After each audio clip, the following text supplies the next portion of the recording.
लातूर शहरातील सर्व आपले नागरिक या ठिकाणी आपलं निवेदन घेऊन इथे आलेले आहेत। आपण जे निवेदन दिलेलं आहे ते माननीय राज्यपाल साहेबांपर्यंत आणि शासनापर्यंत पोहोचण्याची कारवाई करू। धन्यवाद। बुलंद आवाज़ महाराष्ट्र में आप सभी का हार्दिक स्वागत है।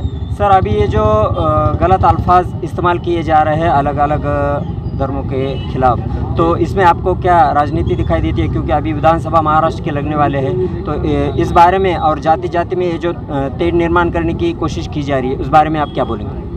नहीं, ये जो बात आपने कही ना अभी, ये बात बिल्कुल दुरुस्त है। देखो, ये मुल्क जो है ना हमारा संविधान से चलने वाला मुल्क है और इस मुल्क के अंदर सब मिलनसारी से रहते आए हैं, उस तरीके से रहना चाहिए। अब हम जो है मोहम्मद सल्लल्लाहु अलैहि वसल्लम को अपनी ज़ात से ज़्यादा मानते हैं और अब आकर के ये यति नरसिंहानंद जो है ये आज नहीं, इससे पहले भी इसने जो आप सल्लल्लाहु अलैहि वसल्लम की शान में गुस्ताखी की, रामगिरी महाराज ने की और भी बहुत सारे कर रहे हैं। ये इस मुल्क की सालिमियत के लिए अच्छी चीज़ नहीं है। और जाहिर सी बात है, जो आपने कहा कि भाई इसमें राजनीति है, तो 100% इसमें राजनीति है, क्योंकि इनकी पुष्टपनाही जो करने वाले हैं वो सरकारें ही होती हैं, राजनीतिक लोग होते हैं, राजनीतिक दल होते हैं। अब ये खुद अगर इनको इस्तेमाल करेंगे और हमें वर्गलाएंगे तो इसमें नुकसान इस मुल्क का है, ना कि किसी जाति धर्म का। मुल्क का नुकसान है। तो अब ये देखना पड़ेगा कि भाई मुल्क किसके सामने पहले है। बार बार हमसे ही सवाल किया जाता है कि भाई आपके लिए पहले शरीयत है या धर्म है, ये मुल्क है। तो अब हम क्या जवाब देंगे? पहले मुल्क है या शरीयत है? जब तक हमको शरीयत इजाज़त नहीं दी तो हम क्या बोलेंगे? शरीयत, हम शरीयत को मानते हैं। शरीयत हमसे कहती है कि अपने मुल्क की वफादार बन कर के रहो।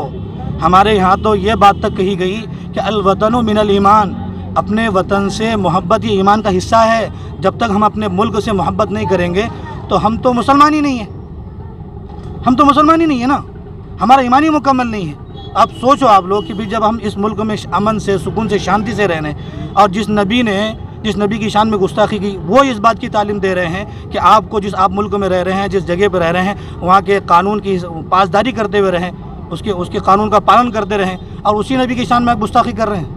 वो नबी तो पूरी कायनात के लिए, पूरी दुनिया के लिए रहमत है। आपके लिए रहमत है, मेरे लिए रहमत है, जो जानता है उसके लिए, जो नहीं जानता उसके लिए भी रहमत है। लेकिन ये बिला वजह का आप सल्लल्लाहु अलैहि वसल्लम की शान में गुस्ताखी करना, इसके पीछे कुछ ताकतें हैं जो उनको इस्तेमाल कर रही है। ये नहीं होना चाहिए, ये मुल्क की सालिमियत के लिए गलत चीज़ है। अभी ये जो कुछ फेस्टिवल्स हिंदू के आते हैं, मुस्लिम के आते हैं जी, तो नीचे के स्तर पे सभी लोग इसे बहुत तहजीब से मनाते हैं। जी हाँ, जी जो कि मिलजुल के एक दूसरे के फेस्टिवल्स में जाना, एक दूसरे के सुख दुख में शामिल होना, ये चीज़ें काफ़ी दिनों से चलती आ रही है। लेकिन जब भी कभी ऐसा माहौल पैदा करने की कोशिश की जाती है कि दोनों धर्मों में जो है सामंजस्य ना रहे, दोनों धर्मों के बीच लड़ाई झगड़ा हो, तो इसके पीछे जो है जो मतों का राजकारण उसे कह सकेंगे क्या? हाँ, बिल्कुल बिल्कुल बिल्कुल वोट का ही है, वोट का ही मसला है, राजनीति का मसला है। अब आप लोगों को मालूम है, ये हमारा जो शहर है परतू, देखो मेरी उम्र तो जो है 30-40 साल हो गई अभी।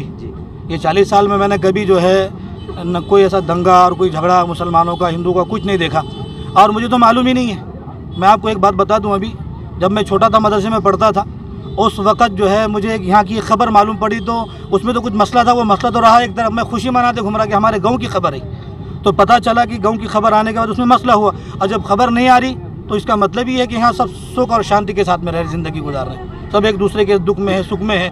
हमारे कितने ताल्लुकात हैं, हमारे पास आते हैं, हम उनके पास जाते हैं। मेरा हर किसी के पास आना जाना है। मैं कितने हमारे जो है बिरादरान वतन के घर पर मैं खुद जाता हूँ अपनी ज़ात से, मुझे बुलाते हैं। हमारी मस्जिद के पास में भी हमारे बिरादरान वतन है, वो हमसे ख़ास तौर से मिलते हैं। अभी मैंने 2 दिन पहले जो है एक फ़ोन लगाया, उनकी तबीयत ख़राब थी, वो इतने खुश हो गए कि भाई हमको हमारे घर वालों ने फ़ोन नहीं लगाया, आपने फ़ोन लगाया। तो ये हमारी यहाँ की संस्कृति है, ये हमारा का प्यार है, इसी तरीके से रहना चाहिए। ये राजनीति नहीं करना चाहिए। इसमें राजनीति से क्या है, दिलों के अंदर दरारें पैदा होती है, और जब दिलों में नफरत पैदा होगी तो फिर मुल्क ख़त्म हो जाएगा।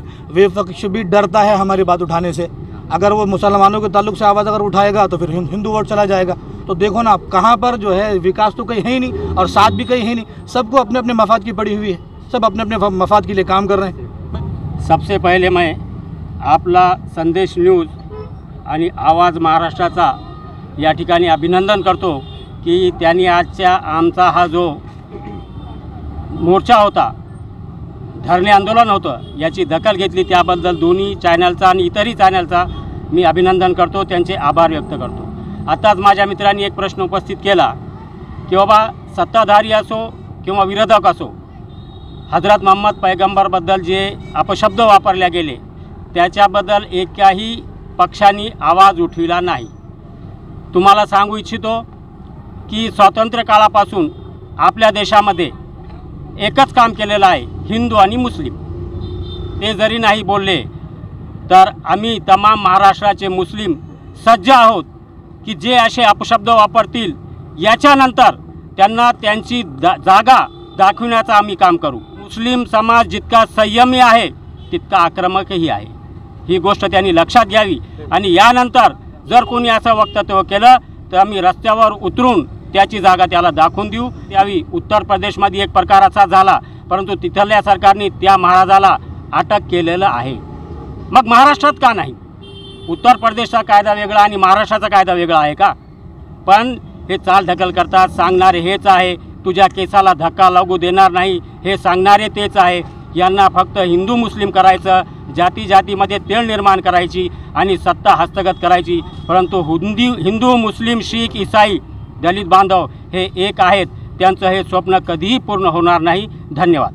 मजहब नहीं सिखाता आपस में बैर रखना, हिंदी है हम हिंदुस्तान हमारा, या उक्तीप्रमाणे या ठिकाणी काजी सरांनी सांगितले की सर्व समाजातील सर्व बांधव हे एकोप्याने राहण्याचा प्रयत्न करतात, परंतु ही जी पॉलिटिकल लीडर्स आहेत, पॉलिटिकल पार्टीज आहेत, ही आपसामध्ये भांडणं लावून स्वतःच्या मतांचं राजकारण करण्याचा या ठिकाणी प्रयत्न करतात, हे या ठिकाणी काजी सरांनी स्पष्ट केलेलं आहे। येणाऱ्या काळामध्ये सर्व समाज एकोप्याने राहील, समाजाचा एकोपा कुठेही भंग पावणार नाही, या पद्धतीनं काळजी घ्यावी, हे सुद्धा मार्गदर्शन या ठिकाणी मौलवी सरांनी आणि काजी सरांनी केलं आहे। बुलंद आवाज महाराष्ट्रासाठी मी मारुती गोरबान।